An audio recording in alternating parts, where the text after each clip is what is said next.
এরকম ভাবে দিন যাবে না, সবকিছুর শেষ আছে। প্রত্যেকটি ঘটনার কৈফিয়ত তলব করা হবে আপনাদের কাছে। মৃত শিক্ষক অভিজিৎদের বাড়িতে গিয়ে পুলিশের দুর্বল তদন্ত প্রক্রিয়া নিয়ে এই কথা বলেন বিধায়ক সুদীপ রায় বর্মন। তিনি বললেন, প্রয়াত শিক্ষককে মিথ্যা অপবাদ দিয়ে 30 লক্ষাধিক টাকা চেয়েছিল ছাত্রীর পরিবার।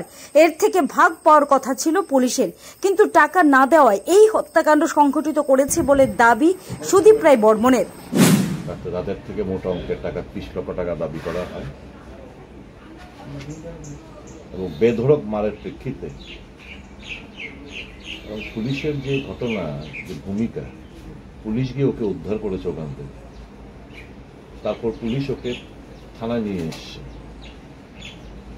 থানায় ওর বিরুদ্ধে কেস লেগেছে, ওকে ডাক্তারের কাছেও পাঠায়নি। বড় ভাই গিয়ে যখন জোরাজোরি করলো তখন প্রায় 11টা 5-এ কিংবা 11:30 নাগাদ দিয়ে সাব ডিভিশন হসপিটালে অভিজিৎকে নিয়ে যায়। তারপরে আবার পরের দিন সকালবেলা আবার থানা থেকে ওকে এখানে থানায় নিয়ে আসে, কোর্টে প্রডিউস করে, কোর্টে বেল পায়। তারপরে ইন্টারনাল ব্লিডিং, পুরো ইন্টারনাল অর্গানস নিশ্চয় ব্লিড করেছে, রক্তবমি। সেটা হচ্ছে 9 তারিখ। তারপর তাকে ওইখান থেকে সাব ডিভিশন হসপিটাল থেকে রেফার করলো জিবি। 10 তারিখ 2:05 তার শেষ নিঃশ্বাস ত্যাগ করে। এখন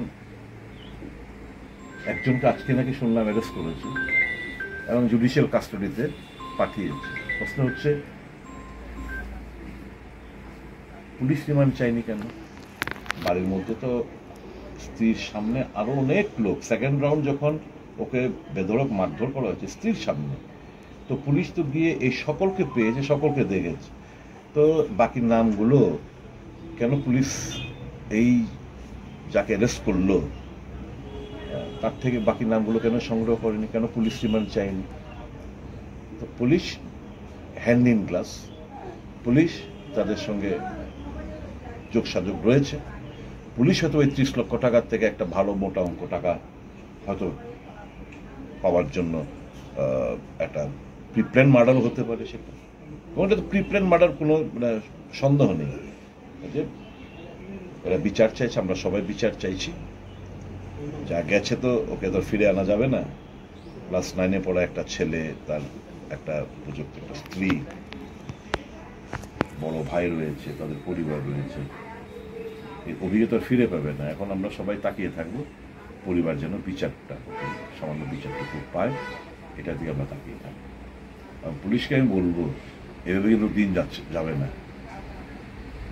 প্রত্যেকটি ঘটনার কিন্তু আমাদের হিসেব দিতে হবে আগামী টুমরো।